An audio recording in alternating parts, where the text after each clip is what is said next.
맡은 아이비 시니어 김수빈, 도유림, 배지환, 임재희, 김채원입니다.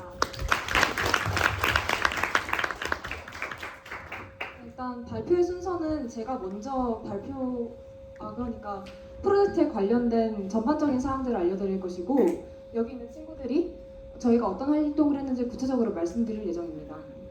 일단 시작할게요.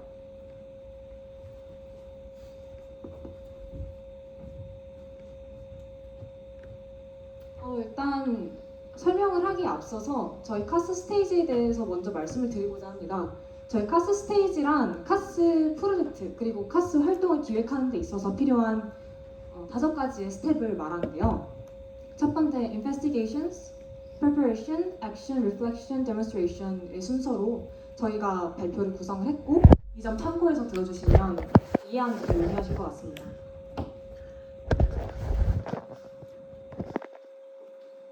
먼저 말씀드리고 싶은 것은 이 프로젝트는 제가 먼저 시작을 했고 제가 초기 기획을 담당을 했습니다. 그래서 제가 프로젝트를 기획하는 데 있어서 고려했던 5가지 요소를 먼저 말씀드리고자 합니다. 첫 번째는 why, 프로젝트를 진행하고자 하는 이유는 무엇인가, 내가 프로젝트를 기획한 이유는 무엇인가 하는 개인적인 혹은 사회적인 이유에 대해서 생각을 해보는 것이었습니다. 두 번째로는 프로젝트를 통해서 이룩하고자 하는 바 혹은 궁극적인 목표를 설정하였고요. 세 번째로는 프로젝트에서 진행하고자 하는 구체적인 활동 혹은 앞서 이제 친구들이 얘기해줄 그런 활동들을 기획하였고요. 네 번째로는 구체적인 진행 기간 그리고 활동 진행일을 설정하였고, 마지막으로는 프로젝트에 저와 함께 참여할 대상 그리고 프로젝트에 있는 캠페인에 참여할 대상들을 선정하였습니다. 이 점 참고하여서 들어주시면 감사할 것 같고요. 일단은 제가 프로젝트를 진행하기에 앞서서 기획했던 순서를 먼저 알려드리고자 하는데요. 먼저 제가 이렇게 프로젝트 구상했습니다. 이게 뭐냐면 제가 프로젝트를 시작하기 전에는 프로젝트가 어떤 목표를 가지고 있고 어떤 목적성을 가지고 있는지를 설정하는 것이 가장 중요했기 때문에 이것이 없으면 프로젝트를 수개월 이상 진행하기 굉장히 어렵습니다. 그래서 친구들을 모집하기 앞서서 저는 어떤 목표를 가지고 프로젝트를 진행할 것인가에 대해서 구상을 했던 내용인데요. 보시면 예정 진행 기간이 있고요. 활동 목표, 그리고 구체적으로 어떤 활동을 할 것인지에 대한 간략한 소개가 있습니다. 저희 활동 목표, 제가 처음에 기획했던 저희 활동의 목표는 우리 주변의 환경 오염 요소를 파악하고 더 나아가서 사회적으로 환경 보호에 기여하는 것이었습니다. 그래서 그런 목표에 따라서 저는 9주까지 활동 진행하기로 기획을 하고 이렇게 활동을 계획을 마련했는데요. 이 계획에 바탕하여서 우리 반 친구들을 대상으로 프로젝트 인원을 모집을 공지했습니다. 보시면 이번 방학부터 시작할 새 카스 프로젝트에 참여할 인원을 모집하는 글이었고요. 그 이후에 이제 모집이 된 이후에 단톡방을 만들어서 새 카스 프로젝트에 참여할 인원들을 모으고 제가 얘기하고자 하는 바를 얘기했었습니다. 이게 저희 초창기 프로젝트 구상안 그리고 계획이고요. 이건 뭐냐면 저희가 처음 그룹이 만들어지고 그리고 저희가 이후에 이 프로젝트를 어떤 방향성으로 끌고 나갈 것인지에 대한 구체적인 방안이 필요했습니다. 그리고 그것은 저 혼자만으로 해서는 안 되는 일이었고요. 그래서 친구들과 함께 줌으로 만나서 그룹 미팅을 진행하였고, 이를 통해서 첫 번째로 프로젝트 일정을 확립을 했습니다. 이외에도 저희가 기존에는 3월까지 진행을 하기로 했던 프로젝트였기 때문에 3월까지 1, 2, 3월 해서 일정을 설정을 했었고요. 잘 보이시진 않으시겠지만 여기에 나와 있는 내용은 이제 저희가 설명할 구체적인 내용들이 담겨 있고, 그리고 구글 캘린더라 저걸 누르면 어떤 활동을 할 것인지에 대한 간략한 설명도 나와 있어요. 그리고 이것은 저희가 프로젝트를 관리하는 방법인데, 단톡방에서 이렇게 프로젝트 총 일정, 계획, 구글 문서, 리플렉션 공유 문서 등등 해서 저희가 공유 문서로 작성한 것들을 이렇게 공지로 띄워놨었고요. 그리고 이거는 참고를 통해서 저희가 올려놓은 그룹 미팅 사진입니다. 조금 더 말씀드리면 저희 첫 그룹 미팅에서 작성했던 프로젝트 기획안입니다. 여기에 저희가 정말 구체적으로 많이 설정을 해놨었는데요. 저희는 기존에 몇 가지의 카테고리를 가지고 활동을 진행하기로 했습니다.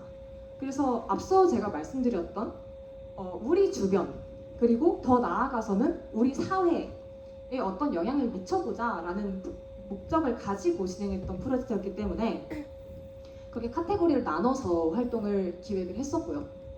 그리고 제가 처음에 기획했던 다소 모호했던 목적성을 조금 더 구체화시키고 그리고 더 확실한 목적성을 가질 수 있게 저희가 설정을 했습니다. 그리고 이거는 저희가 작성했던 공유 리플렉션 문서인데요. 1학년 친구들은 잘 모를 수 있겠지만 2학년 친구들은 알 것이라고 생각을 하고, 리플렉션이란 저희가 프로젝트를 한 주 한 주 진행을 해 나가면서 그리고 한 활동을 진행해 나가면서 그 활동을 어떻게 진행하였고 활동에서 어떤 것을 느꼈는지에 대한 리플렉션을 작성하는 것이 리플렉션입니다. 그래서 저희가 이렇게 그걸 한 주마다 올려야 되기 때문에 이게 한 명이라도 안 올리게 되면 프로젝트 특성상 금방 어그러집니다. 그리고 최악의 결과로는 프로젝트를 성공시키지 못할 수 있어요. 그래서 그것을 방지하기 위해서 서로 프로젝트 리플렉션을 같은 공유 문서에 작성을 하고 이것을 체크하는 방식으로 진행을 했었습니다. 그리고 저희 발표에서 제가 가장 하고 싶었던 말은, 제가 프로젝트를 구상하고 초기 기획하는 과정에서 제가 가장 중점을 두었던 것은 목적성이었습니다. 제가 프로젝트를 통해서 무엇을 전달하고 싶은가, 그리고 무엇을 이룩하고 싶은가에 대한 구체적인 목적성을 만드는 것이 가장 중요하다고 생각을 했었고, 두 번째로는 준비 단계에서 가장 중요한 요소는 무엇보다도 이런 비슷한 맥락에서 또 많이 어떤 활동을 할 것인지 구체적으로 설정을 하고, 그리고 구체적으로 설정을 하지 않더라도 내가 이 활동을 왜 하고 싶은지에 대한 스스로에 대한 이해는 있어야 할 것 같고요. 그리고 제가 이 슬라이드를 넣어놓은 이유는 이제 후에도 말을 하겠지만 저희 단톡방에서 나왔던 얘기인데요. 중요한 내용은 아니지만 제가 이 내용을 넣어놓은 이유는 프로젝트에서 가장 중요한 것은 친구들의 협력 그리고 헌신이라는 것입니다. 제가 프로젝트를 혼자 진행하는 것이 아니고 우리 반 친구들 몇 명과 함께 진행한 것이기 때문에 이 프로젝트가 지금까지 성공할 수 있었던 이유는 친구들이 자신의 일처럼 여기고 더 열심히 하고 그리고 최선을 다해서 임해주려고 했기 때문이라고 생각하고, 이것이 1, 2학년 친구들도 마찬가지로 느꼈으면 좋겠다고 생각했던 점입니다.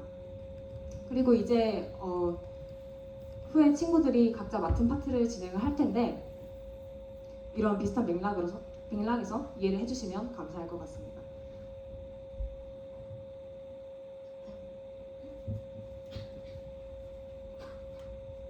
네, 그러면 저희가 했던 활동들에 대해서 자세히 설명드릴 텐데요. 먼저 크게 4가지 활동을 앞에 보이시는 것처럼 진행을 했습니다. 각 활동별로 저희는 담당자를 특별히 만들어 놓아서 그 친구들이 조금 더 주도적으로 활동을 계획하고 친구들이 어떻게 진행하고 있는지 컨펌을 해주는 역할을 수행할 수 있도록 했는데요. 그 중에서 제가 가장 먼저 소개할 것은 Environmental Issues Discussion 이라는 활동입니다. 이 활동은 제가 주도적으로 기획하고 진행했던 활동인데요.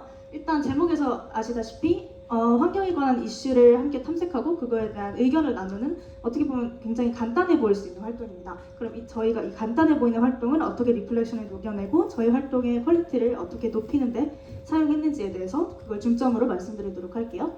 먼저 저희는 다큐멘터리나 책, 뉴스 기사 이런 매체 등을 중심으로 그 중에 하나를 선택해서 다 같이 시청하고 그거에 대한 의견을 나누는 디스커션 활동으로 이 액티비티를 진행했습니다. 그래서 단순해 보일 수 있는 활동이지만 일단 프로젝트 가장 처음에 진행했던 활동이거든요. 저희가 환경 프로젝트를 처음 시작하다 보니까 어떻게 해야 될지 모르겠고 일단 계획은 있지만 어떤 방향으로 진행해야 될지 막막할 수 있잖아요. 그런 상황에서 프로젝트에 대한 인사이트를 증진시키고 우리가 어떤 방향으로 나아가야 할지 방향성을 확립함과 동시에 이런 자그마한 활동들이 추후에 퀄리티를 높일 수 있는 어떤 또 다른 활동으로 이어질 수 있는지에 대해서 고민하는 그런 시간이 되었던 것 같습니다. 그리고 제가 이걸 준비할 때는 저희가 다큐멘터리를 시청하기 전에 저렇게 구글 공유 문서를 만들어서 이번에 시청할 다큐멘터리의 링크와 다큐멘터리가 어떤 내용인지에 대한 간단한 소개, 그리고 백그라운드 노지, 다큐멘터리를 보면서 들 수 있는 의문이나 이해하기 힘든 부분이 있을 수 있잖아요. 그런 점에 대해서 미리 알고 있으면 좋은 정보들을 함께 첨부해 두었습니다. 그리고 디스커션 퀘스천을 따로 준비해서 일단 그 제가 준비한 디스커션 퀘스천들로 토의의 시작을 열고 점점 확장시켜 나가는 방안으로 진행을 하였습니다. 저희가 가장 처음 시청한 다큐멘터리는 The Last Drop이라는 다큐멘터리인데요. 물에 관한 다큐멘터리입니다. 일단 그 뒤에 다큐멘터리는 저희가 친구들과 얘기해서 어떤 다큐멘터리를 보면 좋을 것 같은지, 어떤 컨텐츠를 공유해보고 싶은지에 대해 이야기를 해서 정했는데요. 가장 먼저 활동의 방향성을 확립하기 위해서 이건 제가 저희의 주제를 좀 아우를 수 있는, 저희가 방향성을 확립할 수 있는 그럴 만한 주제를 서치해서 선정한 다큐멘터리입니다. 제목에서 보시다시피 물에 관한 내용이에요. 물이 얼마나 낭비되고 있고 또 얼마나 오염되고 있는지에 대한 내용인데, 그걸 준비하면서 인트로덕션 부분, 제가 먼저 다큐멘터리를 시청하고 어떤 내용인지, 어디에 초점을 두어서 이 다큐멘터리를 시청하고 토의해보면 좋을 것 같은지에 대한 인트로덕션을 먼저 작성하였고, 여기 백그라운드 노리지에 보면 다큐멘터리에 나오는 어떤 전문 용어나 단위 이런 것들에 대해 익숙하지 않을 수 있잖아요. 그래서 조금 더 이해를 증진시키고자 준비한 섹션이고, 마지막으로 디스커션 퀘스천을 준비해서 저희가 토의의 질을 어떻게 하면 높일 수 있을지, 어떤 방향으로 이야기를 진행하면 좋을지에 대해서 고민하면서 준비를 하였습니다. 두 번째, 그리고 이 활동은 저희가 방향성을 초창기에 확립하는 것뿐만 아니라 훗날 다른 활동으로 확장시키는 역할도 하였는데요. 저희가 머드볼 던지기 활동을 따로 진행했어요. 물에 대한 다큐를 보았기 때문에 어떻게 하면 우리가 수질 오염을 막을 수 있을까? 어떻게 우리가 개인으로서 물을 올바른 방법으로 사용할 수 있을까에 대한 그런 인사이트를 높이기 위해서 머드볼 던지기라는 프로그램으로 이어지기까지 했고, 물절약 실천 기록서, 저희가 매주 주 단위로 어떻게 내가 한 행위가 어떻게 물을 절약하는 데 기여할 수 있는지 이런 실천 기록서를 사용해서 리플렉션에도 적고 이런 방향으로 확장을 시켰습니다. 그 다음은 옷을 위한 지구는 없다라는 다큐멘터리를 시청했는데요. 일단 저희가 초창기에 방향성을 확립했으니까 이번에는 우리가 프로젝트 도중에 한창 진행되고 있을 때 시청한 다큐멘터리거든요. 그래서 저희가 프로젝트를 하면서 들었던 의문점이나 관심을 가지게 되었던 환경 이슈들을 토대로 어떤 것에 대해 이야기해보고 싶은지를 본인들이 생각해오면 그 다큐를 선정해서 시청하는 방향으로 진행을 했습니다. 그리고 활동 중간부터 진행됐던 다큐멘터리이기 때문에 리플렉션의 퀄리티를 높이는데 많이 활용했던 것 같고요. 인사이트를 증진함으로써 여러분, 리플렉션이 단순히 내가 어떤 활동을 했는지 묘사하는 걸로 끝나는 게 아니라 내가 뭘 느꼈고 뭘 배웠는지에 대해서 적어야 하는 거거든요. 그래서 그런 점에서 퀄리티를 높일 수 있도록 해당 다큐를 신청하고 디스커션 활동을 진행했습니다. 세 번째로는 지속가능한 지구는 없다라는 다큐멘터리를 시청했는데요. 프로젝트 거의 말미에 시청한 다큐멘터리입니다. 그래서 다큐멘터리를 봄으로써 우리가 진행해온 활동, 그리고 알아보았던 환경 이슈들을 전체적으로 아우를 수 있는 그런 주제를 가진 다큐멘터리를 선정을 했고요. 그리고 여기 보시면 제가 작성하고 디스커션 퀘스천을 함께 의견을 나눈 구글 문서뿐만 아니라 여기 보시면 다큐멘터리에 나오는 환경운동가에게 저희가 어떠한 방식으로 메시지를 보낼 수 있을까에 대한 아이디어가 나와서 그 친구한테 DM을 보낸다면 어떻게 DM을 보낼 것인가에 대해서 얘기도 하고 실제로 DM을 작성해보는 활동까지 이어졌습니다. 그리고 이렇게 활동 확장을 했고, 저희가 처음에는 굉장히 단순하게 시작을 했잖아요. 그냥 다큐멘터리를 시청하고 그거에 대한 의견을 나누는 것. 여러분들이 카스라고 하시면 그런 것도 카스 활동이 될 수 있나? 라는 의문이 드실 수도 있을 것 같아요. 단순히 다큐멘터리를 보고 그거에 대해서 의견을 나누는 건 혼자서도 할 수 있는 일이니까요.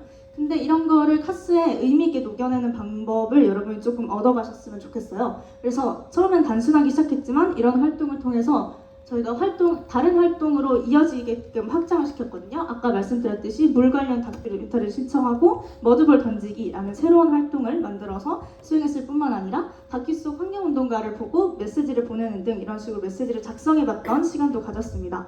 그리고 이걸 리플렉션에도 녹여낼 수 있는데요. 제가 제일 마지막에 봤던 다큐 말씀드렸잖아요. 그 다큐멘터리는 그 다큐멘터리를 보고 저희가 첫 번째, 두 번째 다큐멘터리를 보면서는 그렇게 집중하지 못했던 개인뿐만 아니라 뭐 기업이나 국가들이 환경을 위해서 어떤 노력을 할 수 있는가에 대한 인사이트도 증진시켰다고 보시면 되겠습니다. 그리고 교과 과목과 연결시킬 수 있다는 것도 제가 봤을 때 카스의 가장 큰 메리트 중에 하나인 것 같아요. 그래서 2학년 친구들은 지금 카스도 진행하고 교과 수업도 듣고 있을 텐데 이런 점을 많이 참고하셔서 교과 수업의 질도 리플렉션뿐만 아니라 같이 높일 수 있으셨으면 좋겠습니다. 그래서 예를 들어서 물 관련 다큐를 시청을 하고 화학 실험, 여러분이 나중에 배우게 될 내용인데 화학 실험으로 확장시키거나 여러분 화학 독서 수행 평가 같은 거 진행할 거잖아요. 그런 부분에서 토픽으로 사용할 수 있다는 점에서 교과 과목으로도 연장될 수 있는 활동이 카스라고 보시면 될 것 같습니다. 네, 다음으로는 저희가 두 번째로 했던 활동에 대해 소개해 드릴게요.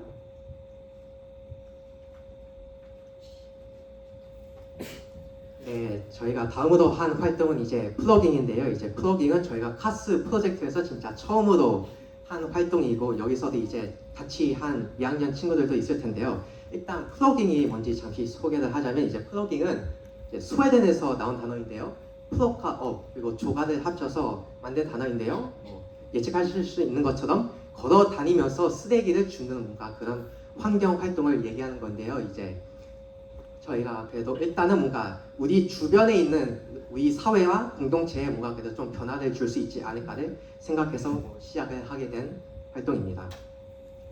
그래서 저희도 이 플러깅도 그냥 무조건 밖으로 나가서 쓰레기를 줍는 것이 아니라 조도 나누고 이렇게 계획도 세웠는데요. 이것은 제가 계획한 것은 아니고 수빈이랑 유림이라는 친구가 계획을 했는데요. 여기 보이는 것처럼 이제 그룹도 정하고 이렇게 행로도 정하고 그룹마다 어디에서 쓰레기를 줄 것지도 정하면서 필요한 준비물이나 이런 것은 무엇이 있을지 이렇게 준비하는 과정이 되게 저는 카스에서 되게 중요하다고 생각을 합니다. 그래서 이렇게 준비를 다 하고 저희가 실제로 그 추운 겨울에 나가서 이렇게 쓰레기를 주웠는데요.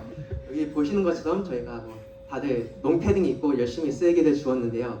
저는 개인적으로 이제 제 개인적인 소감을 나누자면 저는 이제 저희 주변 사회는 이제 그래도 좀 깨끗할 줄 알았는데 막상 진짜 쓰레기를 찾으려고 하다 보니까 쓰레기가 되게 많은 거예요. 진짜 담배도 엄청 많았고 플라스틱, 종이, 진짜 음식물도 바닥에 엄청 많았고 이렇게 주우면서 진짜 우리 사회가 이렇게 더러울 줄은 몰랐다라는 생각이 들었는데 동시에 저희가 이렇게 플러깅 하는 모습을 보고 되게 좀 궁금해 하시는 몇 분들도 계셨는데 그러니까 그분들의 이렇게 말씀하시는 것을 듣고 뭔가 정말 좋은 활동을 하는구나 하고 이렇게 응원하시는 그런 모습이 저한테는 개인적으로 되게 힘 있는 그런 상황이었던 것 같습니다. 근데 이제 저희가 리플러깅을 하면서 생긴 의문점이 하나가 있는데요. 저희가 초기에는 이 플러깅을 할 때 그냥 쓰레기만 주워가지고 그냥 쓰레기통에 버리는 그런 형식으로 생각을 했는데요. 저희가 이것을 하다 보니까 앞서 말했던 것처럼 이제 너무 다양한 쓰레기가 많이 나오는 거죠. 담배도 나고 그랬는데 이것을 한 곳에 모아서 그냥 쓰레기통에 딱 던지는 게 진짜 과연 환경을 보존하는 데 과연 옳은 일인지 이것들도 진짜 우리가 분리수거를 하면 더 환경을 가꾸고 보호할 수 있지 않을까? 저희가 이렇게 생각을 해가지고 플러깅 세 번째 날에는 저희가 진짜 또 이렇게 분리수거까지 했습니다. 그래서 이 활동 전체에서 이렇게 저희가 뭔가 몸으로 직접 한 활동은 이거 하나밖에 없다고 저는 생각을 하지만 그래서 가장 힘든 그런 기억이었기도 하지만 그만큼 저희가 뭔가 사회에 뭔가 기여한다는 그런 생각이 들었기 때문에 뭔가 이렇게 직접 밖에 나가서 카스 활동을 하는 게 저는 되게 의미가 있고 리플렉션도 쓸 게 엄청 많다고 저는 생각을 합니다. 그다음에 이제 다음 활동 소개해줄 친구한테 마이크 넘겨줄게요. 맞다. 그 전에 이제 혹시 여기서 플러깅 같이 하신 2학년 친구들 혹시 손 들어주실 수 있나요? 네, 이렇게 몇 친구들 계시는데 혹시 이거 플러깅도 카스 리플렉션에 넣었을까 생각을 하는데 혹시 어떤 생각이나 소감이 들었는지 혹시 쉐어 해주실 친구 있나요? 네.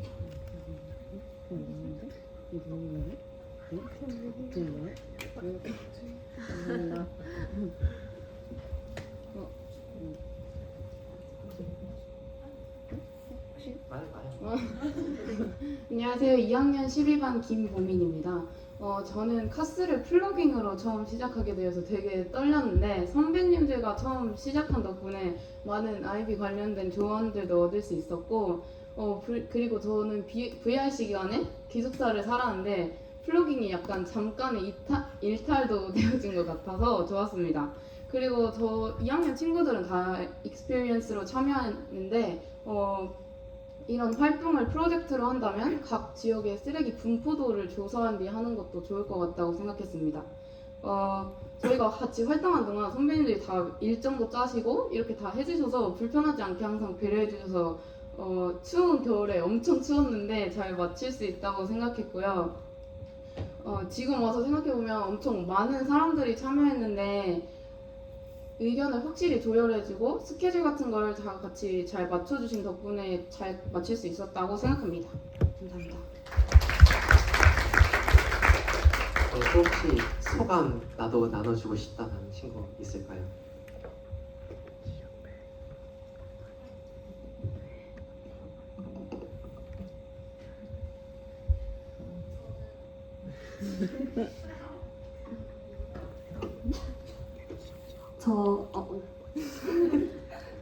안녕하세요. 저는 2학년 12반 백지윤이라고 합니다.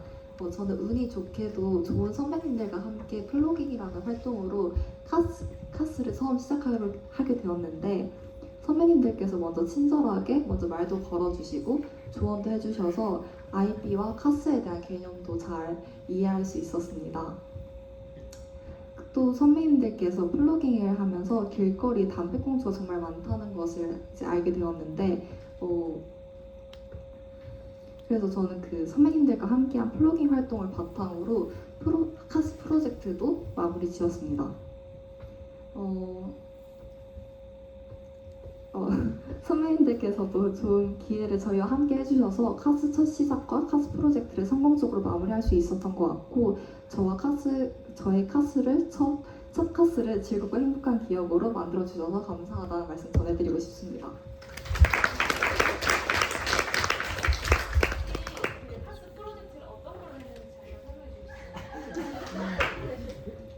저는 그 To the Green World라는 그 환경 관련 프로젝트를 진행을 했었는데요. 플로깅을 하면서 길거리 담배꽁초가 많이 보인다는 사실을 인식하게 되었고, 그래서 담배꽁초를 없애려면 어떤 활동을 해야 할까라는 그런 의문점으로 처음 시작을 하게 되었는데, 제 양옆에 있는 이 두 친구들과 함께 담배꽁초 수거함을 만들어서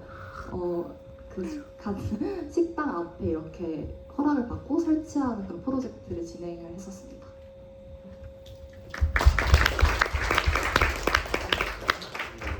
좋은 말씀 감사합니다. 저희 그러면 소감 듣는 거는 여기까지 하고 그러면 다음 혹시 나누고 싶은 친구가 있었나요? 네. 안녕하세요. 저는 2학년 12반 신은서입니다. 저도 너무 좋은 기회로 선배님들이랑 첫 카스로 플로깅을 했는데요. 카스가 아예 처음이라서 잘 몰랐는데 선배님들한테 질문할 수 있는 기회가 있어서 너무 좋았고요. 선배님들이 너무 열심히 준비해 주셔서 플로깅이라는 이제 활동 자체도 환경적으로 더 생각해 볼 수 있어서 의미 있었고요. 조금 카스에 대해서 제대로 갈피가 잡히지 않았을 때 선배님들 덕분에 금방 적응할 수 있었고 지금까지 꾸준히 잘 할 수 있는데도 좋은 영향 많이 주신 것 같아서 아직까지도 감사하게 생각하고 있습니다. 감사합니다. 그럼 이번엔 진짜로 다음 활동으로 넘어가겠습니다.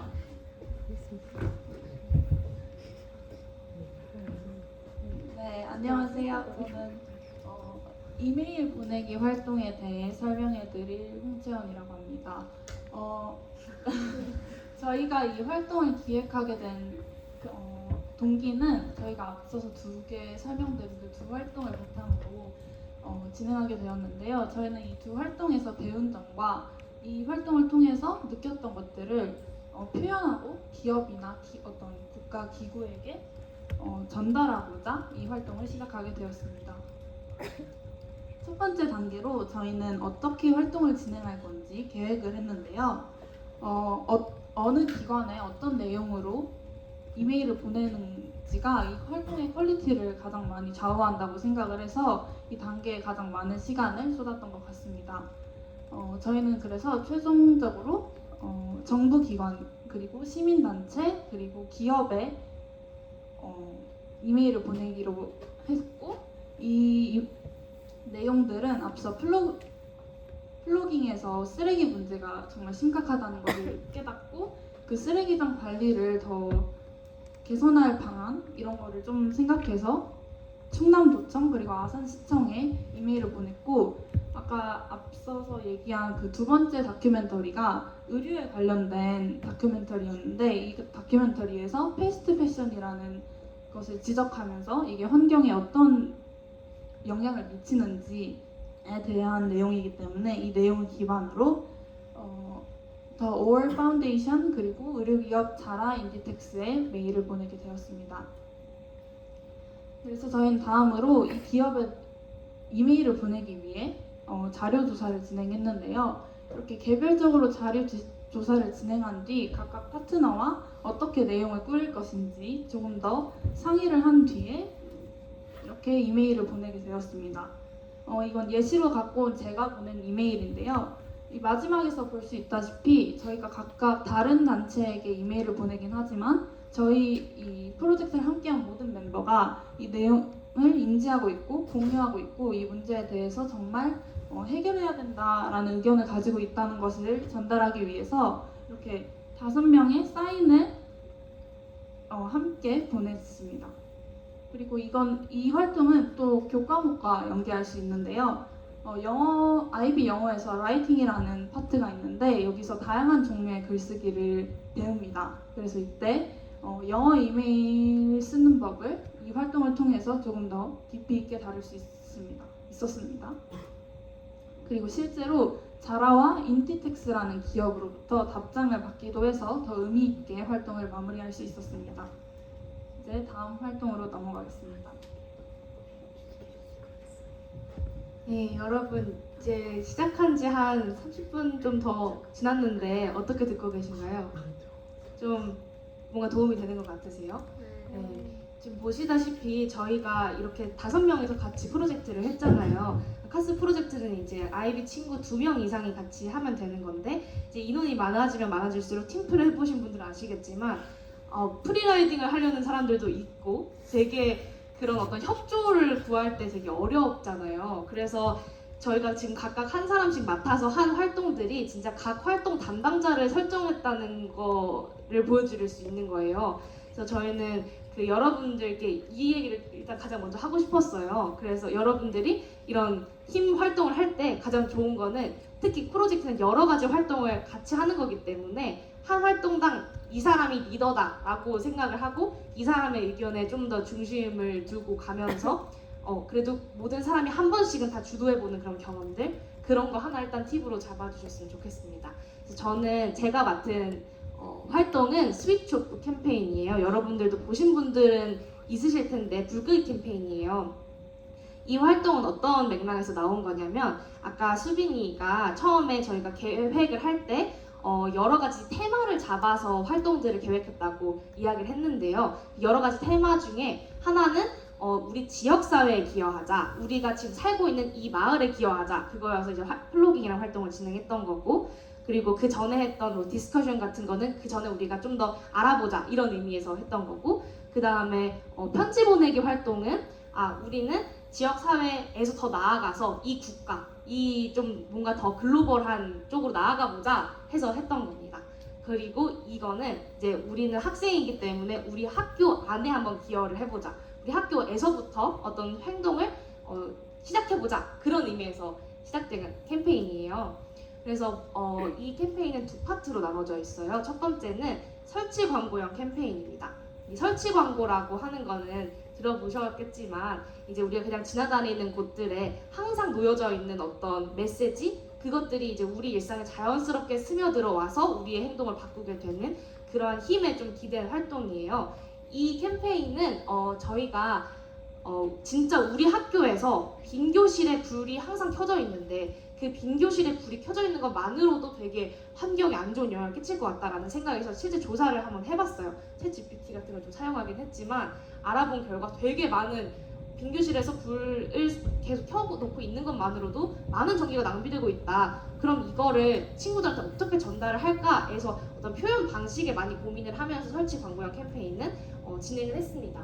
그래서 처음에는 이제 어떻게 부착을 할까 했을 때 바로 스위치 옆에 부착하겠다 이런 아이디어 하나하나를 모았는데 가장 중요한 거는 이제 설치 광고형 캠페인은 저희가 직접 활동을 하는 게 아니기 때문에 뭔가 그런 표현 방식이라든지 여러분들 카스에서 항상 러닝 아웃컴이라는 걸 설정을 해야 돼요. 러닝 아웃컴이 이 활동을 통해서 내가 뭘 얻겠다 이건데 그 중에 ethics of choices and actions가 있거든요. 어떤 행동을 할 때 그것이 미칠 영향을 고민했고 그걸 얻기 위해서 노력했다 이런 의미인데 그런 노력을 보여주기 위해서 이런 표현 방법에 어떻게 고민을 했는지 설치할 위치가 어떤 효과를 가져올지에 대해서 많이 리플렉션에 담아놨습니다. 그래서 혹시 여러분들도 설치 광고형 캠페인을 하고 싶으시다면 이런 부분 좀 참고해 주시면 좋을 것 같고 여기서 하나 이야기를 하고 싶었던 거는 아까도 친구들이 계속 얘기해줬지만 교과목과의 연계예요. 이 교과목은 언어와 문학이라는 수업에서 광고 수업을 듣는데 지금 듣고 계시는 친구들도 있을 텐데 광고 수업을 들으면서 설치 광고에 대해서 되게 많이 배웠어요. 그걸 배우면서 설치 광고는 계속해서 그 접촉이 되고 그게 노출성이 높기 때문에 효과가 좋다 이런 식으로 배웠거든요. 그래서 내가 그냥 내가 설치 광고를 하고 싶으니까 찾아보겠다 이것도 좋지만 진짜 우리가 교과목에서 배웠다 그리고 배우는 거를 바탕으로 효과에 대해서 고민했고 그렇게 해서 이렇게 계획을 했다 이런 식으로 리플렉션에 다 꼼꼼하게 적었습니다. 그래서 여기에서 여러분들은 교과목과 연결을 이렇게도 할 수 있겠구나 한번 알아주시면 좋겠습니다. 그 다음에 이제 확장했는데 저희가 이게 사실은 저희의 가장 이제 마지막 클라이맥스 끝 나기 직전 이런 식으로 생각했던 활동인데 실제로 설치 광고를 다 부착하고 나니까 좀 뭔가 임팩트가 없는 거예요. 그리고 중요한 거는 이제 이 캠페인은 우리 학교 학생들한테 어떻게 가닿는지를 아는 게 중요한데 그걸 알 수 있는 방법이 없다. 그래서 확장을 했습니다. 활동형 캠페인이죠. 그래서 3가지 활동을 준비를 했는데 하나는 캠페인에 동참하시겠습니까? 하는 스티커 부착하기 여러분들 레이크뷰 앞에서 보셨을 거예요. 부착하기 활동이고 하나는 에너지 사용량을 구하기 아까 저희가 실제로 빈 교실에서 그냥 불이 켜져 있는 것만으로도 얼마나 에너지가 사용이 되는지 봤다고 하셨잖아요. 그거를 이제 또 여기에서도 역할을 분할을 해서 두 친구는 그 캠페인 동참 스티커 붙이는 그런 펜넬 만들기 하는 걸 했고 다른 두 친구는 진짜 그 에너지 사용량 그래프를 조사를 통해서 만들었어요. 그런 식으로도 역할 분담했었고 그래서 이제 1학년 친구들은 아마 올라오면 수학 시간에 공학용 계산기라는 걸 사용한다는 걸 들어보셨을 거예요. 그 공학용 계산기가 되게 생소하기도 하고 재밌어 보이잖아요. 그래서 그걸 통해서 적분을 해서 이 그래프를 적분을 해서 에너지 사용량을 한번 구해보자 이런 활동을 진짜 학생들이 알아볼 수 있도록 계획했습니다. 세 번째가 환경 메시지 쓰기인데 자 이거를 이제 좀 더 얘기를 해드릴게요. 하나하나 이게 뭐냐면은 저희가 이 활동형 캠페인을 딱 계획할 때예요. 저희는 항상 뭔가 시작하기 전에 그냥 시작하지 않고 역할 다 나누고 그 일정 하나하나를 다 이날엔 이날엔 뭐 하면서 하나는 다 나눴어요.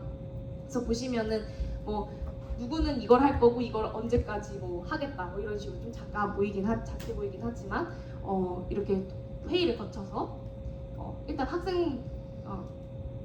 회의를 거쳐서 시작을 했는데 아까 말씀드렸던 캠페인에 참여하겠다 하는 스티커 붙이기는 어떤 의도였냐면 학생 참여도를 보여주는 에비던스로 쓰려고 했어요. 이게 카스에서 중요한 게 항상 어떤 증거잖아요. 정성적인 증거물이 좀 중요한데 저희가 이 캠페인을 통해서 우리 학교 친구들에게 다가가고자 했는데 정말 친구들이 그걸 받아들였는지를 보여주는 정말 확실한 방법으로 스티커 붙이기를 선택한 거죠. 이렇게 했었고 에너지 사용량 구하기 캠페인을 한 번 더 교과목과 연계를 했는데 이때 다 마침 적분을 배우고 있었다. 그리고 생각하기에 아이비의 특색 중에 하나가 항상 그 전자기기를 사용하지 못하는 면학실에도 유일하게 가지고 있을 수 있는 전자기기라고 하거든요. 공학용 계산기가. 한번 애들이 써보고 싶지 않을까라는 생각에서 이렇게 저 친구들이 만들어줬던 그 그래프를 가지고 적분한 활동을 했습니다. 근데 여기서 저는 좀 아쉬웠던 게 이게 여러분들도 리플렉션에 어떤 게 아쉬웠는지 또 쓰면 좋거든요. 저 아쉬웠던 게 뭐냐면 친구들이 생각보다 거부감이 컸어요. 아, 여러분 혹시 진짜 이거 한번 해보고 싶으세요? 그쵸? 저희는 이게 좀 목병이었던 거예요. 그래서 우리는 좀 재밌을 거라 생각했는데 그렇지 않을 수도 있었겠구나. 그래서 그 순간에 저희가 어떻게 바꿨냐면 그냥 여러분 언제부터 언제까지의 에너지 사용량을 우리가 구해줄 수 있는데 그 시간만 여러분이 설정해 보세요. 이런 식으로 했어요. 그냥 저희가 하고 그냥 물어보는 식으로 그 정도만 해도 친구들은 충분히 재밌어 하더라고요. 그래서 이런 것들도 좀 아쉬운 점이 있었지만 이렇게 극복했다. 뭐 이런 차원에서 말씀드립니다. 그리고 환경 메시지 쓰기는 아까 채원이가 설명해줬던 그 메일 보내기 활동의 연장선이었어요. 이제 아까 그 메일 보내기는 우리끼리만 쓴 거지만 이제 우리가 정말 우리 학교 친구들한테 가다 보겠다고 했으니까 학교 친구들의 의견을 담아서 한 번 더 메시지를 보내보면 어떨까? 라고 생각을 했습니다. 그래서 이런 식으로 저희가 어떤 메일 보내기 활동을 했는지도 알려주는 포스터 만들고 그래서 친구들이 어떤 환경 메시지를 적어주면 우리가 그거를 갈무리해서 보내겠다. 아직 어떤 기관에 보낼지는 정하지 않았어요. 그래서 이렇게 모으기를 했습니다. 그 다음에 이제 이 편지 보내기 활동까지 마무리를 해야 되는데 그러면 우리는 어떤 기관에 보낼까 생각을 해보다가 마침 그때가 총선 기간이더라고요. 그래서 또 저는 약간 자랑이지만 올해 처음으로 그 투표를 했습니다. 그래서 이런 것도 개인적인 의미가 있었다. 그래서 생각해 보건데 국회라는 기관은 국민들을 대변하는 기관이잖아요. 그러니까 그 기관들이 진짜 자기 할 일 좀 한번 해보도록 해보자라는 생각에 그럼 국회로 보내면 좀 의미가 있겠다 싶어서 여러 가지 환경 메시지가 있었지만 좀 쓸만한 거를 우리가 좀 더 조사를 해서 구체적인 요구 사항을 전달할 수 있는 3가지를 정했습니다. 3개의 쪽지를 정했습니다. 그리고 얘네들을 좀 2개의 카테고리로 통합해 봤을 때 하나는 과대포장 문제에 대해서 계속 이야기를 하더라고요. 과대포장을 규제할 수 있는 방안을 마련해 달라. 되게 괜찮은 것 같아서 여기에서 더 딥하게 들어가 보자. 다른 하나는 그린워싱 문제였습니다. 그린워싱 문제도 좀 의미가 있었던 것이 다른 것들은 이제 우리가 직접적으로 뭔가 기여를 할 수 없는 건데 이 두 그 이슈 모두 저희도 소비자잖아요. 그러니까 저희도 이 문제에 어떤 가담을 하고 있는 거예요. 그러니까 우리가 소비자이기도 한 입장에서 요구사항을 전달을 하면 더 의미가 있지 않을까 싶어서 이 2가지 이슈를 고르고 또 한 번 역할 분담을 했습니다. 그래서 이제 2그룹으로 나눠서 한쪽은 과대포장 문제, 한쪽은 그린워싱 문제에 대해서 조사하고 편지를 써보자.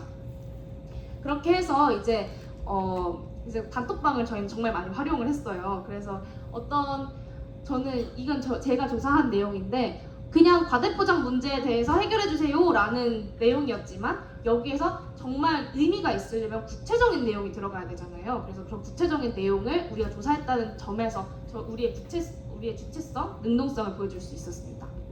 그렇게 해서 또 이것도 표현의 문제인데 저희가 언어와 문학 수업을 듣다 보면 여러분 어떤 메시지를 전달함에 있어서 가장 힘있는 게 뭘까를 굉장히 많이 고민을 하게 돼요.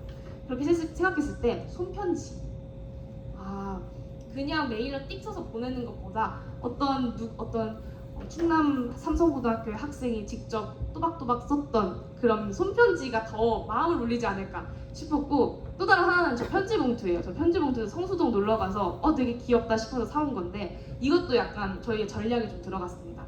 그냥 딱딱하게 청원서 같은 손편지가 아니라 그냥 정말 순수한 학생들이 순수한 마음으로 쓰는 편지, 그러니까 비디오를 주세요. 약간 이런 식으로. 그런 것도 다 리플렉션 썼습니다. 그렇게 해서 이렇게 수기의 편지를 작성을 해서 보냈고 이거 여러분 또 팁인데 정말 저는 이런 그 에비던스를 되게 많이 캡처를 통해서 사용을 했어요. 그래서 우리가 국회로 편지를 보냈는데 이걸 증거물로는 내가 우체국에서 모바일 영수증을 받은 거 그리고 이거는 뭐냐면 요즘엔 이런 것도 되더라고요. 우체국에서 또 왔어요. 저희 그 지역구 국회의원님한테 보냈거든요. 그래가지고 딱 보이죠? 강우식님께 보내신 등기우편물 이런 것까지 해가지고 이 활동을 마무리를 했습니다. 여러분들이 얻어가셨으면 좋겠는 거는 이런 여러 가지 활동들이 있는데 그걸 어떻게 확장해 나갈 수 있을까를 많이 고민해 보시면 좋을 것 같아요. 특히 카스 프로젝트는 카스 익스피리언스 어떤 단기적인 활동과는 다르게 되게 여러 가지 활동을 합쳐서 하고 이게 정말 좀 큰 의미가 있어야 되기 때문에 이제 각 활동들 사이에 그런 연계성도 생각을 해보시고 또 이게 정말로 우리가 고민을 하면서 했다라는 거 그리고 아쉬운 점이 있었지만 이런 식으로 보완을 할 수 있었겠다 아니면 보완을 했다 이런 식으로 하나하나 이야기를 해주시는 거가 되게 그냥 리플렉션 기록용으로도 좋지만 여러분 본인한테 되게 도움이 많이 되실 것 같아요. 저한테는 정말 그랬거든요. 그래서 이 활동을 마지막으로 저희는 이 프로젝트를 마무리 지었습니다. 여기까지 발표 마치겠습니다. 감사합니다. 제 발표가 끝난 거예요. 네, 이제 마지막 순서로 리플렉션에 대해서 얘기를 좀 팁을 드리도록 하겠습니다. 앞서서 계속 친구들이 발표하면서 언급해줬던 것처럼 이게 그냥 활동만 하면 의미가 없고 이걸 어떻게 잘 내가 뭘 느꼈고 어떤 걸 배웠고를 잘 표현해주는 리플렉션을 적는 게 진짜 중요한데요. 그래서 저희는 두 가지 룰을 만들었어요. 그 중에 첫 번째는 리플렉션 담당을 정하기였는데 그걸 저랑 지환이가 맡았는데 활동이 끝나면 저희는 항상 이번 주 리플렉션은 카드 광고 만들고 붙인 거 관련해서 올리면 됩니다. 뭐 리플렉션은 글 플러스 사진이나 영상 해서 2개, 3개입니다. 이런 식으로 계속 리마인드를 시켜주는 역할이었어요. 근데 이게 저희도 사람인지라 이게 항상 좋은 마음으로 이 리플렉션을 쓰는 게 어렵더라고요. 그래서 이렇게 카톡을 보면 조금 반항하는 메시지들도 있었지만 그래도 저희가 이 담당 정학이라는 장치를 통해서 조금 더 그래도 안 밀리고 꼬박꼬박 잘 쓸 수 있었던 것 같습니다. 그리고 두 번째로는 공유 문서를 사용하는 것이었는데요. 그래서 이건 뭐냐면 구글 공유 문서 다들 아시나요? 구글 공유 문서를 만들어서 오늘 활동이 끝나면 내가 적으면 그걸 복사 붙여넣기 해서 저 문서에 옮겨 적는 거예요. 그러니까 내가 적은 걸 같이 활동하는 친구들이 모두가 볼 수 있고 똑같이 친구들이 적은 걸 내가 볼 수 있고 그래서 여기 옆에 보면 이렇게 날짜가 쭉 써 있는데 이 아래 더 있거든요 사실. 그래서 계속 처음 before reflection부터 저희가 계속 꾸준히 해왔습니다. 그리고 저희 담당 친구가 옆에 확인 여부도 체크를 해줘서 진짜 꼼꼼하고 철저하게 저희가 리플렉션 쓰는 거에 집중을 많이 했습니다. 그럼 이제 진짜 발표가 끝났고요. Q&A를 해보도록 하겠습니다.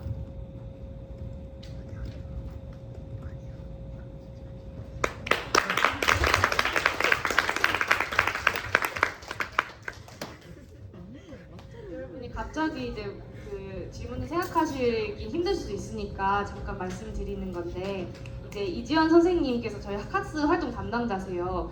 선생님께서 저희가 이 발표를 하는 걸 되게 강력하게 추진을 하셨던 이유가 저희가 이 활동들을 다 하나하나 하면서 선생님이 푸시해서 하신 게 거의 하나도 없어요. 그래서 저희는 진짜 처음부터 우리 이건 정말 제대로 해보자라는 마음으로 악착같이 활동 분배하고 막 계획하고 하면서 했거든요. 그래서 선생님이 보시기에는 그게 되게 우리 후배들에게 알려주면 좀 좋겠다라는 마음으로 하신 것 같아요. 그래서 여러분도 아마 이제 직접 하면서 이런 부분은 내가 그 선배들보다 더 잘하겠네 싶은 부분들도 있을 거고 이거 진짜 좀 힘들었는데 좀 대단한 고생했네 그 선배들 이렇게 생각하는 부분도 있을 텐데 중요한 거는 그래도 그 하나하나가 정말 진짜 우리가 재밌어서 그리고 서로 으쌰으쌰해서 그냥 스스로 알아서 했기 때문에 더 의미가 있고 더 값진 그 활동들이 됐던 것 같거든요. 여러분들이 정말 많은 그 IA도 써야 되고 뭐 이것도 해야 되고 좀 여러 가지 그 일정 부분에서 그 관리를 해야 되는 게 되게 많을 텐데 그래도 와서 이 카스라는 활동을 어떻게 바라봤으면 좋겠냐면 이거는 어떤 또 하나의 짐 이게 아니라 어떻게 보면 다른 공부 아닌 다른 걸 할 수 있는 변명거리? 저는 사실 그랬거든요. 고등학생 되고 고2, 고3 되면은 뭐 아무것도 못하고 책상 앞에만 있어야 되는 거 아니야 라는 생각이 들었고 그게 너무 싫었는데 이 카스라는 활동이 너무너무 중요하잖아요. 선생님께서 계속 강조하시다시피 이게 그만큼 의미가 있는 활동이기 때문에 그래요. 그래서 다 인정해주는 거예요, 학교에서. 그래 너희는 공부뿐만 아니라 저 세상 밖에서 뭔가를 배워오는 것가 되게 중요해라는 걸 인정을 해주는 거거든요. 그 기회를 진짜 많이 활용하셔서 이 학창 시절이 그냥 어떤 회색빛 칙칙한 암울한 그런 것이 아니라 진짜 우리가 뭔가 이제 사회를 이끌 사람들이 될 건데 마음으로부터 우러나오는 여러 가지 활동들을 주도적으로 해본다. 그리고 그걸 굉장히 당당한 공식적으로 이거 카스라서요 라고 하면 모든 게 다 되거든요. 그러니까 여러분들도 정말 이 활동을 잘 이끌어 가셨으면 좋겠습니다. 질문 있으시면 말씀해 주시면 됩니다.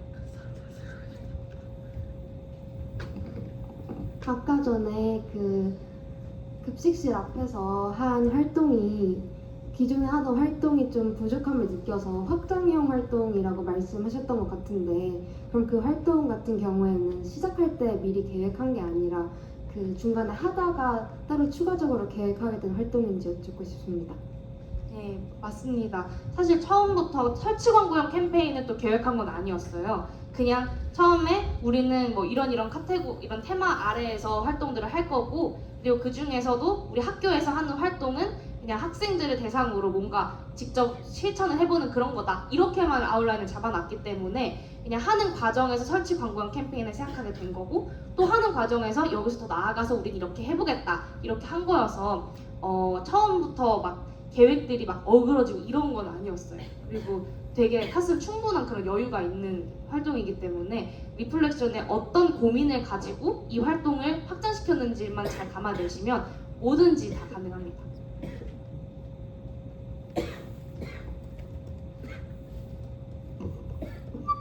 아까 공유 문서로 그 확인하셨다고 했는데 만약에 그 공유 문서에 리플렉션을 안 올리는 친구가 있으면 제재가 가해졌나요? 아무래도 적이 없지 않을까. 네, 그거는요. 제가 리플렉션 담당이라서 제가 답을 할 텐데요. 안 쓰는 친구가 있으면 제가 쓰라고 맨날 잔소리를 했습니다. 진짜 아침에 일어나서 확인해서 안 써져 있으면 딱 단톡방에 들어가서 누구야 리플렉션 쓰자. 그래서 초기에는 잔소리를 하면 잘 하는데 나중에는 그 잔소리들이 익숙해져가지고 이제 저렇게 막 반항을 하기 시작하는데요. 그럴 때는 이제 그렇다고 또 너무 뭐라고 하면 이게 팀 사이에서 이게 또 뭔가 갈등이 생길 수도 있으니까 최대한 좋은 말로 그래도 뭔가 다 너 잘 되라고 이렇게 하는 그런 마음으로 우리 엄마는 강요했습니다. 지금 우리 엄마는 그리고 강요받은 사람으로서 조금 말씀을 붙여보자면 지금 여러분 리플렉션 쓰는 거 굉장히 힘드실 거예요. 그리고 한 번 밀리면 끝도 없이 밀려서 그거 나중에 처리하는데 굉장히 힘들고 그러거든요. 지금 2학년들 많이 고개를 끄덕끄덕 하는데 근데 이 리플렉션이 사실 이재현 선생님께서 프리디피 하시거나 그냥 카스 소개하시거나 할 때 스윗 콤마라고 많이 소개를 하시잖아요. 이게 콤마는 아닐 수 있지만 확실히 스윗한 것 같긴 해요. 그러니까 활동을 진행하다 보니까 근데 이 스윗함에 있어서 리플렉션이 굉장히 많은 비중을 차지한다고 생각을 하거든요. 그래서 이게 내가 한 활동을 정리하는 것뿐만 아니라 내가 나중에 뒤돌아봤을 때 내가 이런 것도 했지 이런 거를 세세하게 기록으로 남길 수 있어서 의미가 있는 거예요. 그리고 프로젝트 같은 경우는 다 같이 진행하다 보니까 이제 리플렉션 쓰라고 포스해주는 친구들도 있겠지만 나도 개개인마다 리플렉션을 다 작성을 해야 그래야 파스 활동이 온전하게 끝날 수가 있는 거거든요. 그래서 그런 점에서는 푸시해주는 친구들도 중요하지만 푸시 받는 사람들로서 본인들의 책임을 다해서 리플렉션을 쓰는 것도 중요하다는 말씀을 드리고 싶어요. 또 다른 질문 있을까요? 그럼 혹시 그 리플렉션 관리한 그런 구글 닥스나 그런 노력에 대해서도 리플렉션을 추가하셨는지 궁금합니다. 저는 일단 안 넣었는데요. 왜냐하면 저는 리플렉션을 쓰는 거는 개인적으로는 너무 당연한 거기 때문에 진짜 그러니까 리플렉션을 내가 이번에는 성실하게 썼다. 진짜 그것을 리플렉션에 저는 안 썼는데 뭐 충분히 진짜 내가 오늘은 진짜 엄청난 리플렉션을 썼다. 진짜 이 리플렉션은 진짜 내가 다시 한번 써도 똑같이 못 쓴다. 그러면 뭐 그래도 충분히 쓸 수 있지 않을까 저는 생각을 합니다. 나 너무 마음이 아파. 그 자라에 메일을 보내셨다고 하셨는데 답변 받은 내용이 궁금해요. 저희가 사실 답변을 받긴 했는데 이게 실제로 그 기업에서 어떤 식으로 우리가 조치를 취할 거고 어떻게 변화해 나갈 거야라는 메시지가 아니라 우리도 이걸 이제 인식했으니까 이거를 담당 부서에 전달하겠다. 약간 이 정도의 메시지가 네, 전부였어요. 아쉽지만. 아까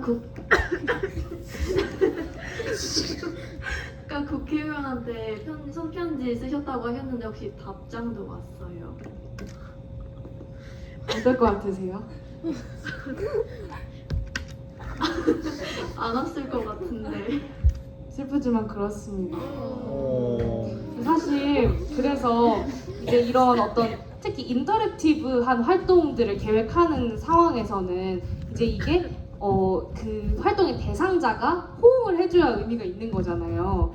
근데 그것들이 확실히 한계로 작용을 해요. 보통 여러분들이 특히 그 서비스 봉사 활동을 하실 경우에는 대부분이 이제 다이렉트로 하는 거기 때문에 걱정도 많이 되실 거고 그런 부분에서 좀 삐끗하는 게 되게 있을 수가 있어요. 근데 저는 그렇기 때문에 무엇보다 리플렉션에 그런 어떤 고민들을 많이 담아내는 게 중요하다고 생각을 하고 또 어떤 부분에서는 이게 특히 어떤 기업에 보낸다든지 국회에 보낸다든지 하는 것들은 학생이 신분으로서 즉각적으로 정말 당연하게 기대할 수가 없는 게 현실이기 때문에 그런 부분들에 있어서는 보완할 만한 학생들과의 어떤 활동을 통해서 이런 메시지도 받았고 이런 스티커도 모았고 이런 거를 보여주고 충분히 보여주고 그리고 그거에 연장선에서 더 나아가서 이것까지 해봤다 이런 식으로 연결을 지었던 것 같아요.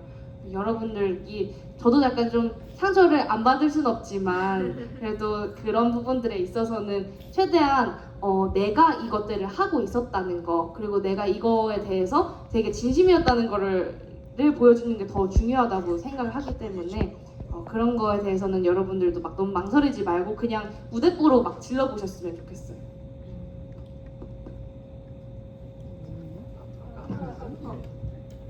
저 또 리플렉션 관련 질문인데 그 리플렉션 작성하는 방식이 되게 다양하잖아요. 그럼 혹시 그 글로 작성하는 리플렉션 방식 말고 다른 방법으로 하시는 게 있는지 궁금합니다.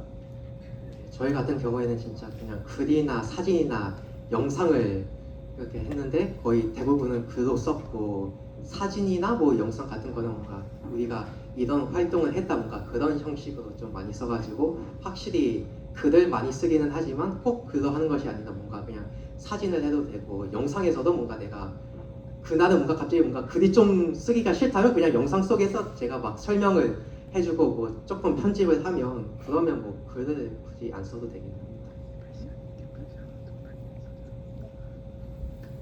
그 대부분의 활동들에서 이제 역할 분배를 하셨다고 하셨잖아요. 그리고 각각 팀장님도 정하셨다고 했고, 그래서 그 기준을 어떻게 나누셨는지가 조금 궁금합니다. 일단 기준을 말씀드리면 명백하게 희망순이었습니다. 먼저 각 활동, 우리가 이런 활동을 할 것이다 라고 먼저 명시를 했고 그리고 이 활동에 관심이 있는 사람 혹은 흥미가 있는 사람 순으로 선정을 하였고 이후에 없다 그러면 랜덤으로 했습니다. 그렇게라도 준 지기가 친구들한테 많이 책임감을 주더라고요. 그게 저희가 활동을 마지막으로 잘 끝낼 수 있게 된 계기였기도 하고요.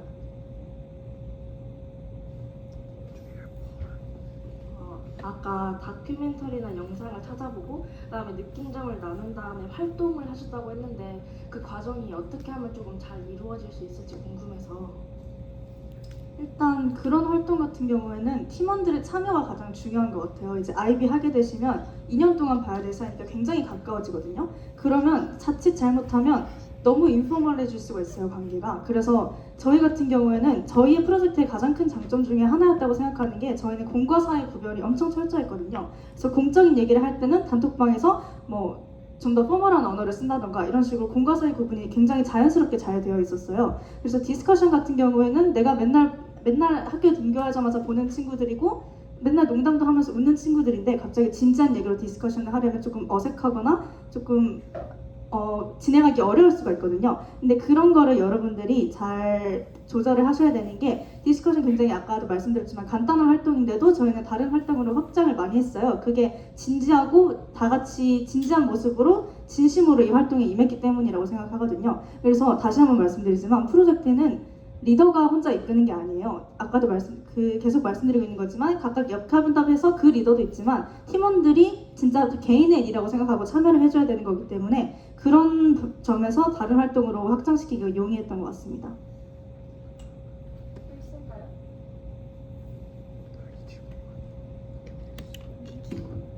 그 프로젝트 준비 기간이랑 어떻게 생각하시게 되었는지 궁금해서. 일단 프로젝트 준비 기간은 제가 처음으로 기획을 할 때 3개월이라고 잡고 저희가 겨울방학부터 시작하려고 해서 이제 1월, 2월, 3월 이렇게 3개월을 하자라고 설정했던 이유는 간단하게도 저희가 IA가 있기 때문에 IA와 EA의 영향을 많이 받는 것은 좀 아니다라고 생각이 들어서 그렇게 설정을 했었는데 저의 의도와는 좀 다르게 활동이 많이 연장이 됐고 그 이후로도 저희가 많은 활동을 더 했었어요. 그렇지만 어쨌든 저희가 기획했던 그 기간 안에 그리고 기획했던 활동을 다 진행했다는 거에 이의를 두기로 하고 그리고 IA와 EA 이외의 활동 기간 선정 기준을 말씀드리면 일단 제가 처음부터 이 프로젝트 기획을 할 때 하고 싶었던 활동들이 몇 가지 있었어요. 그래서 그 활동들을 기준으로 이 활동들을 다 하려면 몇 주 정도의 시간이 필요하겠구나 하고 해서 좀 대략적으로 기간을 계산했었습니다. 그래서?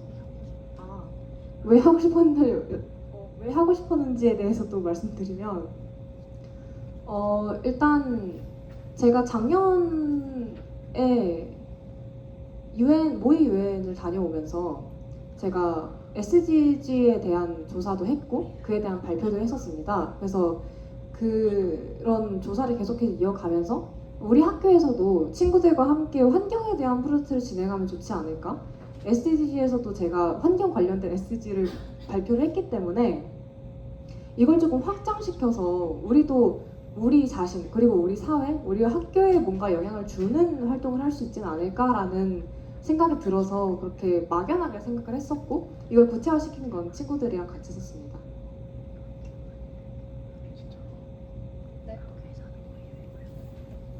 그 프로젝트나 익스피리언스 같은 카스 활동을 할 때 보통 그러니까 프로젝트 같은 경우는 주로 외부에서 승인 받을 경우가 가끔씩 있잖아요.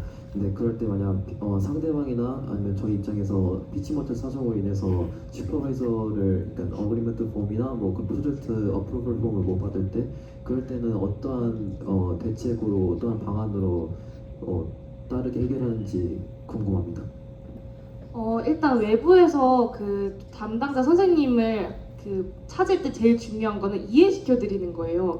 왜냐면 되게 무서워하시거든요. 내가 뭘 더 해야 되는 거야? 그런 분도 계시고 하나는 너희가 원하는 그 멘트가 혹시 있는 거면 그냥 너네가 쓰고 나는 그냥 첨삭만 할게 이런 분들도 계시고 실제로는 아예 찾기가 힘든 경우도 있어요. 그러면 그 각각에 대해서 조금 얘기를 해보자면 일단 그 설명하는 거에 대해서는 아주 간단하게 학생 자율활동입니다 라고 먼저 이야기를 했어요. 카스란 용어를 거의 사용하지 않고 그냥 학생들이 자율적으로 이런 활동들을 하고 있는 프로그램이 있는데 그걸로 이 활동을 넣고 싶어요. 그리고 선생님께서는 그냥 이 활동이 끝났을 때 코멘트 그냥 내가 이걸 열심히 했는지에 대해서만 간단하게 작성해 주시면 됩니다 라고 했어요. 이 부분은 좀 팁을 드리면 저희 학교에 계신 선생님들의 슈퍼바이저로 넣으면 선생님들께서 그냥 알아서 너무 잘 써주세요. 그냥 어떤 부분들이 러닝 아웃컴 아까 얘기했잖아요. 그 러닝 아웃컴 하나하나가 성취가 됐는지를 적는 게 가장 중요한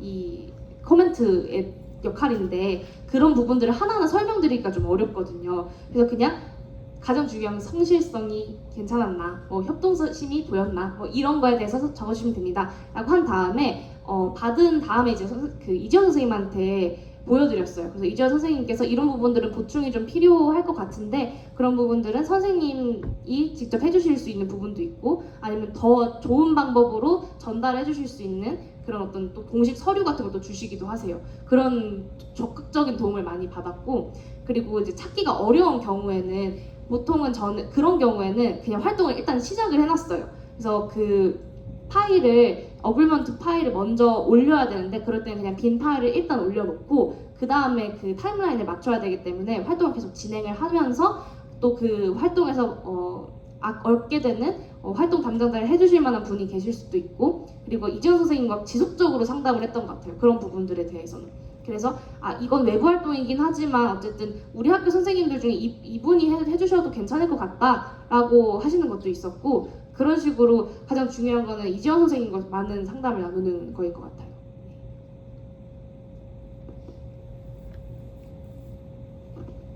1학년 친구들은 아직 본격적인 아이비를 시작하지 않았기 때문에 카스가 무엇인지 잘 알지 못할 거라고 생각하고 당연하다고 생각해요. 그래서 저희가 오늘 Q&A를 시작한 이유는 2학년 친구들뿐만 아니라 1학년 친구들 중에서 카스가 무엇인지 잘 모르고 카스에 대해서 궁금한 친구들이 있으면 Q&A를 하라고 자리를 마련한 것이기 때문에 꼭 저희 프로젝트가 아니라 아이비의 카스 활동에 대해서 궁금한 점이 있으시면 자유롭게 여쭤보셔도 돼요.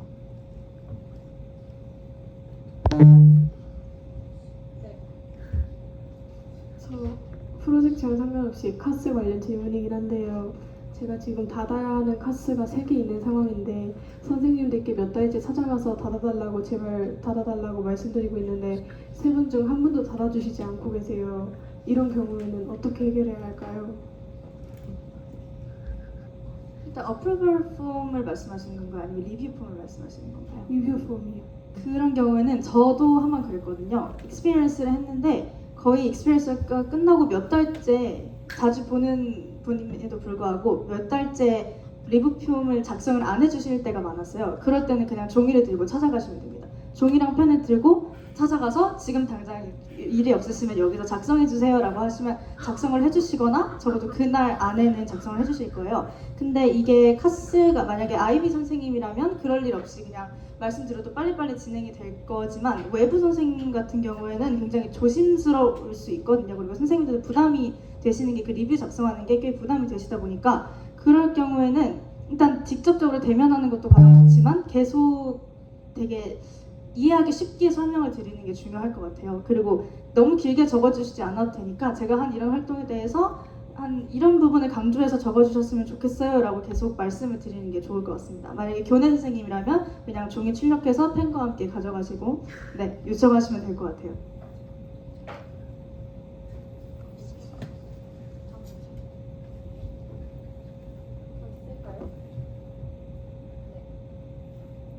그 학교 내에서 카스 프로젝트로 캠페인 활동을 진행하셨다고 했는데 그러면은 그러한 내용들을 국내 생기부에도 적을 수 있는지가 궁금합니다.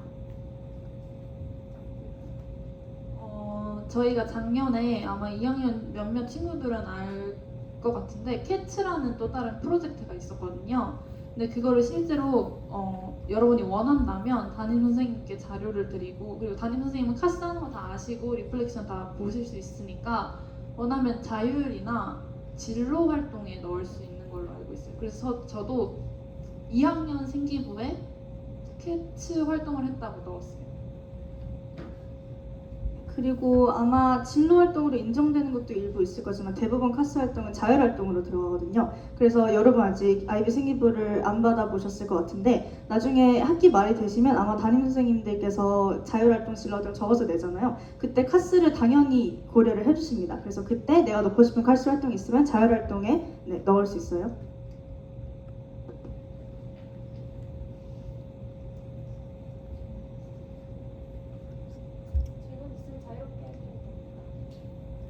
친구들은 그 카스를 어느 정도 알고 있나요?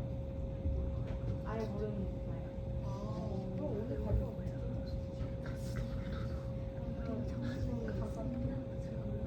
그 지금 이해가 안 되는 부분이나 그런 게 있으면은 카스 있다라는 거 11월 11월에서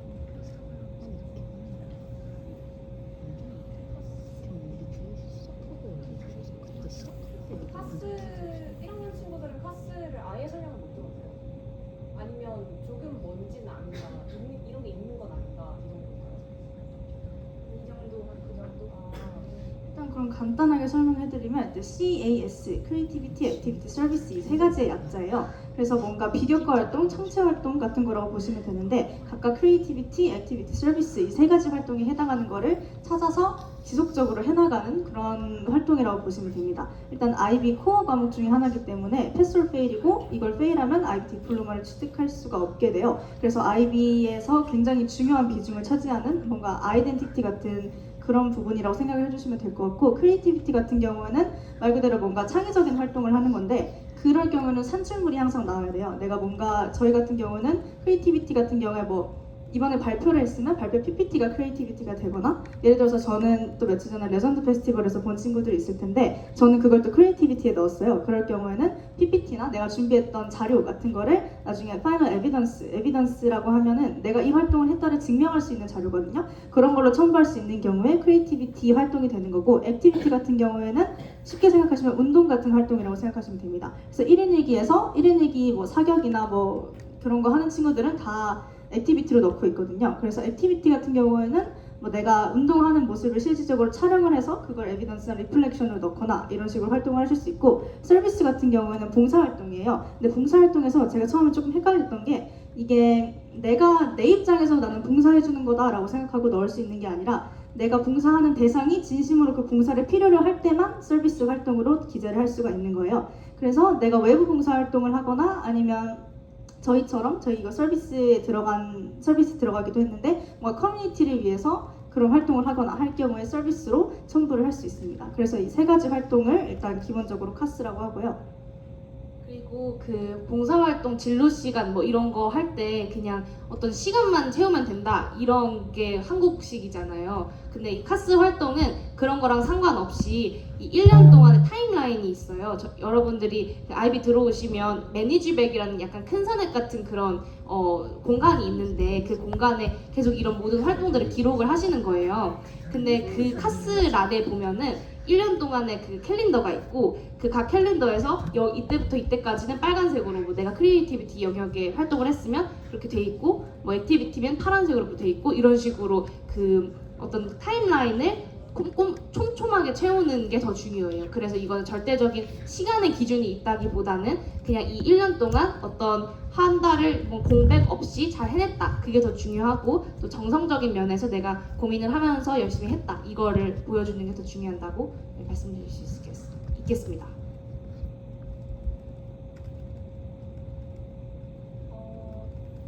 카스 관련된 질문이라면 저희 프로젝트 관련된 질문 아니어도 자연스럽게 해주셔도 괜찮아요. 시간이 이제 거의 다 돼가고 있으니까 자유롭게 오늘 들으면서 느꼈던 소감 같은 것도 말씀해 주시면 돼요.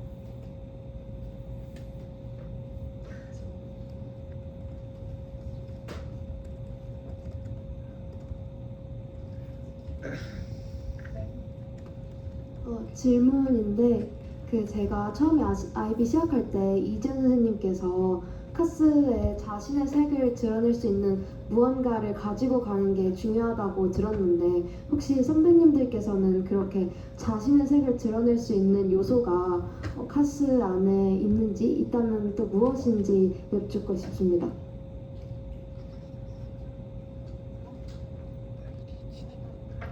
일단 제가 생각하는 카스의 가장 큰 메리트 중에 하나이기도 해요. 자기 색을 드러낼 수 있다는 게. 그래서 저 같은 경우에는 일단 실험하는 거랑 화학을 되게 좋아하기 때문에 가장 먼저 시작했던 프로젝트가 실험 프로젝트였어요. 그래서 옆에 있는 수빈이랑 같이 거의 1년가량 실험실에 드나들면서 프로젝트를 했고, 그런 점에서 이거는 나중에 생리부에도 활용할 수 있겠죠? 내가 화학에 이러한 관심이 있다, 이만큼 관심이 있어서 이런 비교과 활동에도 적용을 시켰다, 이런 식으로 적용을 해보실 수 있을 것 같고, 또 개인적인 관심이라고 하면 저는 프리다이빙, 스쿠버 다이빙 이런 게 조금 제 색을 드러낼 수 있는 활동인 것 같아요. 그래서 프리다이빙이나 스쿠버 다이빙 활동을 액티비티로 계속 넣어서 뭔가 개인적인 색을 드러내려고 하는 편입니다. 저는 그 카스 매니지백에 들어가면 골인가 에임인가 뭐 쓰는 거 한마디 쓰는 거 있잖아요. 거기다가 저는 새로운 걸 도전하는 사람이 되고 싶다라고 짧은 포부를 적었는데, 그래서 저는 뭔가 계속 어떤 프로젝트나 익스피리언스를 시작할 때 내가 기존에 해봤던 활동들 말고 이 카스라는 기회를 통해서 내가 뭔가를 더 새롭게 할 수 있거나 아니면 내가 전에 진짜 해보고 싶었던 것들을 많이 도전했던 것 같아요. 그리고 이건 지금 카스하고 있는 2학년 친구들이 조금 해볼 수 있을 만한 활동인데 저는 또 아까 말씀드렸듯이 화학에 관심이 있기 때문에 화학 스터디를 하는 걸 카스에 넣었어요. 그래서 화학 스터디를 준비해서 애들한테 알려주고 설명해주고 이런 과정을 카스에 담았는데 여러분들도 지금 하고 있는 교과목이랑 카스를 그렇게 연결시키실 수도 있을 것 같아요. 그래서 내가 관심 있는 거나 관심 있는 교과목 이런 거를 친구들과 함께 나눌 수 있는 어떻게 보면 사소한 활동임에도 불구하고 충분히 나의 색을 드러낼 수 있는 카스 활동이 될 수 있거든요. 그래서 너무 어렵게 생각하지 마시고 내가 좋아하는 걸 한다고 생각하시면 될 것 같아요.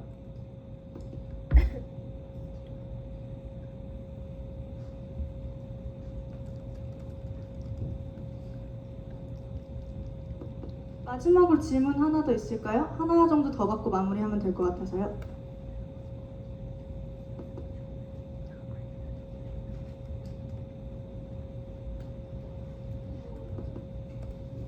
그 리플렉션 매주 쓰는 거 솔직히 조금 부담이 되잖아요. 그래서 혹시 한 번에 진행하고 있는 한 번에 진행하는 그 카스를 한 최대 몇 개까지 하는 게 적절하다고 보시고 선배님은 몇 개 정도 지금 하고 계시는지 궁금해요.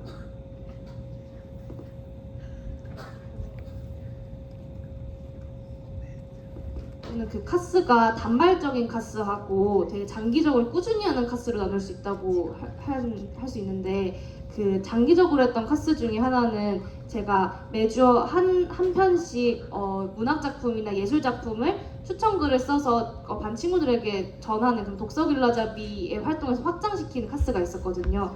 1년 동안 그냥 매주 한 번씩 한다라는 생각으로 했던 거였는데 그런 거는 그냥 딱 일주일에 시간을 하나 정해두고 했어요. 그래서 그거는 주말에 토요일이나 일요일 오후에 한다 그런 식으로 했고 단발적인 카스 예를 들면은 한 번에 뭐 저는 그 가야금 연주하기 뭐 이런 걸 했거든요. 그 아동 센터에 가서 그런 건 단발적인 카스인데 그럴 때는 그냥 매일 저는 막 몇 주씩 가는 게 아니라면 그냥 매일 나는 이 연습을 했고 이날은 저런 걸 했고 그런 이런 식으로 좀 집중적으로 리플렉션을 적기도 했고 그런 식으로 어떤 장기적인 카스는 하나가 항상 있으면 좋은 것 같고 그리고 단발적인 카스는 장기적인 카스에 비해서 그냥 딱 추격해가지고 에너지를 들여야 되는 거기 때문에 그런 것들을 곁들여서 한다면 저는 한 번에 한 4개까지는 해봤던 것 같아요. 근데 그게 하다 보니 그렇게 된 거지 예를 들면 제가 이 카스로 이렇게 많이 한다 이런 생각보다는 내가 그 추천글 올리는 거는 그냥 주말에 하는 거고 그다음에 운동은 저는 조깅을 했거든요. 마라톤 나가겠다 뭐 이렇게 해가지고 마라톤은 그 토요일 오전에 이거는 또 운동이니까 다른 영역 같은 느낌이잖아요. 그다음에 가야금 연주 같은 거는 그냥 그렇게 추격적으로 하는 거고 이렇게 하다 보니까 좀 분산을 시켜서 에너지를 사용하니까 그렇게 어렵진 않았거든요. 그래서 그런 부분들이 단발적인 프로젝트가 한 번에 몰려있다. 그건 좀 힘든 것 같아요. 근데 그게 아니라 단발적인 게 딱 있고 장기적인 게 그냥 자연스럽게 있으면 그런 것들은 결국에는 모아서 4개, 5개까지도 할 수 있지 않을까 싶습니다. 저 같은 경우에는 제가 이거 2학년 친구들 레전드 할 때도 얘기를 했던 말인데 방금 제인이가 얘기했듯이 긴 활동이 하나 있으면 좋거든요. 나중에 되면 내가 컨텐츠를 찾을 수 없는 경우도 있어요. 그럴 때 타임라인이 끊기지 않아야 되니까 뭐 1인 얘기라든지 제가 저번에 소개드렸던 번역 활동이라든지 이런 장기적으로 진행할 수 있는 걸 하나를 계속 꾸준히 진행하시는 게 좋고 아까 제인이가 말했던 것처럼 그 사이에 단발적인 활동을 끼워 넣는 건데 너무 많이 단발적인 활동을 동시에 진행하고 있으면 또 리플렉션 쓰는데 많이 시간을 뺏길 수도 있거든요. 그래서 그럴 때는 저는 요일을 정해뒀어요. 각 요일별로 이날은 이 활동 리플렉션을 올리는 날이다. 이렇게 정해놔서 최대한 타임라인이 흐트러지지 않게 적어도 일주일에 한 번은 리플렉션을 올릴 수 있게 관리를 했던 것 같아요. 이제 거의 시간이 돼서 저희도 마무리하겠습니다. 일단 저희가 이 프레젠테이션에서 가장 말씀드리고 싶었던 것들은 특히 이제 2학년 친구들 그리고 곧 장차 IB로 올라가게 될 1학년 친구들도 마찬가지지만 저희가 필수적으로 프로젝트를 2개 이상을 해야 돼요. 그래서 프로젝트를 참여를 하거나 혹은 저처럼 만들거나 하실 수도 있을 텐데 그럴 때 저희 프로젝트를 참고하셔도 좋고 아니면 일상 속에서 좋은 소재들을 많이 찾으셔서 잘 진행하셨으면 하는 마음에 저희가 이렇게 프레젠테이션을 준비를 해봤고 혹시 더 궁금하신 점이 있으면 그냥 나중에 저 만나면 자유롭게 여쭤보셔도 돼요. 네, 그렇습니다. 그래서 봐주셔서 감사하고 여기까지 하겠습니다. 감사합니다.